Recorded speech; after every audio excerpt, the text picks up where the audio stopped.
And I even have friends of mine that say, living your best life and sign it all, and like they wish they could be me. And to be honest, this is difficult. And many people might know that I come from South Africa, but the story is a little bit more complicated. My intention was to go for 2 years, and I ended up lasting only 3 months. If you are planning to move for work and it's money related, then that's okay, because money motivates you, and even though it's difficult, you persevere because you have the financial reward at the end of the day.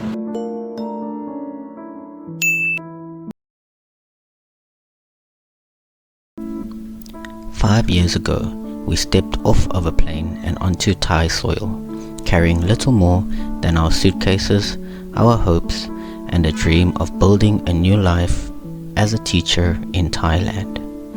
But the journey didn't begin there. In the quiet season of preparation, in the plans scribbled on the paper, in the setbacks that tested us, and in the movements when we were wondering if the dream would ever become reality. It was shaped by both victories and disappointments, by faith and by perseverance, and by courage to keep moving forward. Now, 5 years later, we find ourselves looking back with grateful hearts. The road has taken us further than we could have imagined, teaching us lessons we never expected to learn, and blessing us with experience that we'll carry with for a lifetime. As we reflect on these past 5 years, here are a few of the things that we have learned, a few memories that we've treasured, and a few thoughts we'd love to share with you today. From the outside looking in, overseas travel and work looks amazing. I mean, you see the pictures, you see the posts, you see the videos, you see people enjoying, and I even have friends of mine that say, living your best life and sign it all, and like they wish they could be me. And to be honest, this is difficult, and here's a few things that I would like to share if you're considering moving abroad, traveling abroad for a long duration of time, being away from your home, or if you plan to immigrate for good. Here's some things that I want to share with you today. So here's my story. Many people might know that I am abroad. I'm in Thailand, and many people might know that I come from South Africa, but the story is a little bit more complicated. In 2016 I moved to Thailand. At that time I only wanted to move just for a temporary teaching position for 1 or 2 years, and so the intention of me going to Thailand was I wanted to explore the world.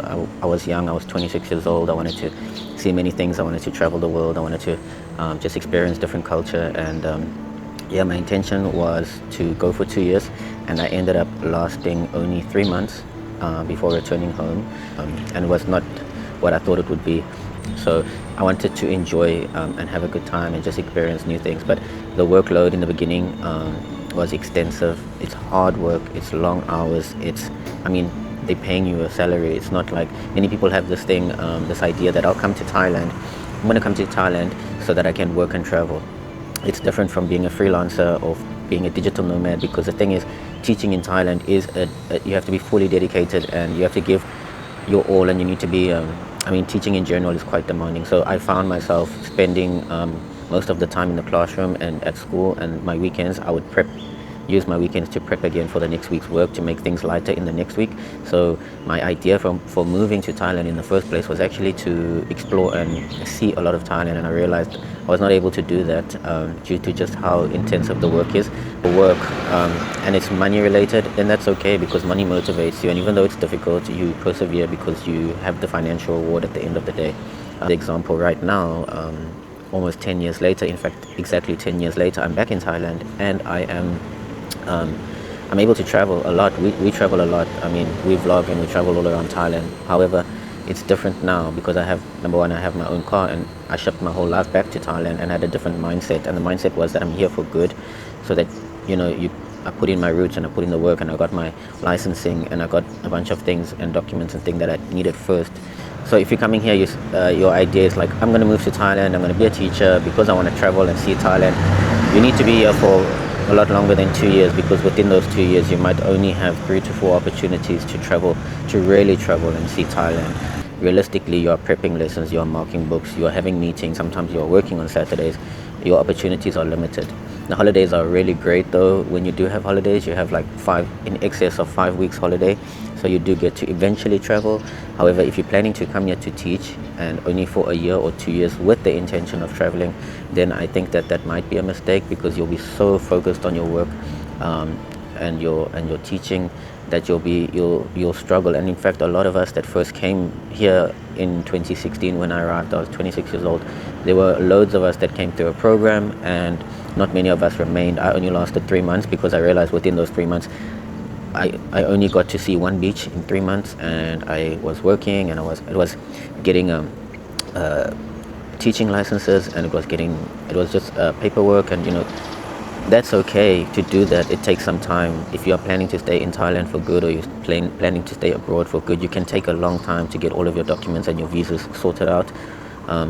So in my own opinion, coming here just for an adventure and teaching on the side, it's totally the opposite. What will happen is you will come here and you will basically teach and have a small little holiday on the side. Again, location matters, because if you work in somewhere like Phuket, which we did, recently we worked in Phuket for about 5 weeks.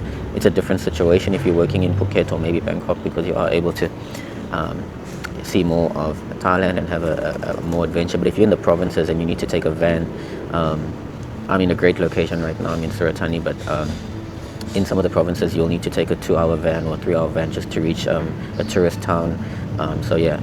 And then the last thing that I wanted to talk about is moving for good. If you move for good, you are able to put up with a lot more, I would say, trauma, or a lot more hardship. You can suffer through a lot of hardship knowing that there's an end goal. And it also motivates you when you come here for 2 years and you make your mind up that you're only coming here for 2 years. The thing is, after a couple of months, you begin to think if it's worth it or not, and you always have the idea like, I am going back home, I am going back to my family, I do have some debit orders or investments or something holding me back to my country, and it will pull you and it will draw you, and it keeps telling you like a comparison, you can go home. So yeah, the thing is, if you plan to move for good, you pack up your life and you cut all ties to your home country or where you come from, you will definitely enjoy being abroad a lot more, because the option to go home is not even there anymore. And I think it changes my perspective a lot than the first time I ever arrived in Thailand. I was like, I'll just be here for a while, and I still had the fact that I have a lot going on for me back home, and I only lasted 3 months. But if you compare that to now, we also lived in the Philippines. We packed up our life and moved to the Philippines actually, but typhoon or death happened, and there was damage to infrastructure, and it was right at the moment where we were looking for jobs. So it kind of like shifted our mindset, and we've changed. We've moved to Thailand, but we still have the intention of being abroad for good, and that way we're able to endure a lot more hardship, because there's an end goal. We're here for good. I mean, we're not going to pack up and leave. There's no other option for us. We put all our eggs in one basket, and that's why we're willing to make it work. And the last thing I'll just say is that many people, they look online and they see like places like Thailand or Vietnam or Indonesia or places like Bali or something to travel to. There's a lot, you need to have a different mindset. Traveling to a country like this and as a tourist and working in a country like this are two totally different things. There's be a lot of FOMO, but it's totally different. I now am very successful within my work because I prioritize my work, and that's my begin and end. My beginning and my end is the fact that I dedicate myself, and the mindset has changed. I try to steal time away from work. I try to run away from work to go to like try and get to this mall and see that and see this temple, and on Saturday morning we're going to quickly run here and run there. And now my mindset has changed. I've completely dedicated myself to my work, and I've been able to be very successful, and I've been here for 5 years now, and I'm just doing well. And so a lot of people, they see the images and they see online and they say, oh wow, it must be beautiful to live there, and one condition, if I live there I obviously need to earn a salary. But it's misleading in the fact that a lot of the things you see people doing online and the social media and the trends, I'll be honest with you, the trendy things, you'll struggle to do them if you only come here for a year or two and you're working as a teacher. Working as a teacher is very difficult in the sense that it's hands-on, constant, it's all the time. You don't get much of a break. Your weekends prepping, making materials, planning your lessons, so that on Monday morning you're more prepared, and so that you're able to manage through the week. And that's the thing. A lot of people, they see your life that you post. You might post a beautiful picture of the most stunning scenery that people have ever seen, but you've worked maybe 6 or 7 weeks really hard, and you've been able to pop away for a Saturday and pop up to a mountain, and people think that that's your life and Instagram. And the thing is, working abroad people need to understand that it's work first and then travel later. I mean, unless you're a digital nomad or you're still working online or something, but teaching, you are grounded where your school is. That is your focus, that is your energy, that is everything. Anything that you get over and above that, whatever, however small or however big it is, that comes second to the fact that you're working abroad. That's the only way you will last. Once you focus and you work hard and you do your job and you give all your time and your energy, you'll find that your work is successful. It becomes manageable. It doesn't become a drag. You become quite good at what you do, and then you are able to then bounce off and maybe have a holiday here, or see some of the sites, or meet new people, and share some of the culture. But work, if you're coming here to work, you have to understand that work will dominate 80% of everything that you do. And then the other 20% will be split between travel, documents, visas, going back and forth between trying to get your licensing and everything like that. So, and then if you're coming for good, one thing I can just recommend, that if you make the move and you plan to make it for good, cut all ties to your home country, so you have nothing pulling you back. Put all your eggs in one basket, because that will be the basket that you feed. That will be the plant that you water is a plant that will grow. You can't be trying to water two plants. You've got investments, you've got a house at home, or you've got a car at home, and you're managing payments in another country as well as the country you're currently living in. If you endure hardship, you'll be able to become more resilient. You'll find that you actually can do a lot more when there's no other option. When your back is against the wall and you're facing a hard, difficult situation, and there is no option B, or there is no other option, you will then find how well you are able to navigate through hardship and hard times. Again, thanks for watching today. Thanks for joining the channel. Thanks for subscribing. Thanks for continuing to watch our content, and we love having you here. And I just encourage you guys to share some ideas of things that you would like us to share on our channel, and places you would like us to go and share with you in the next video.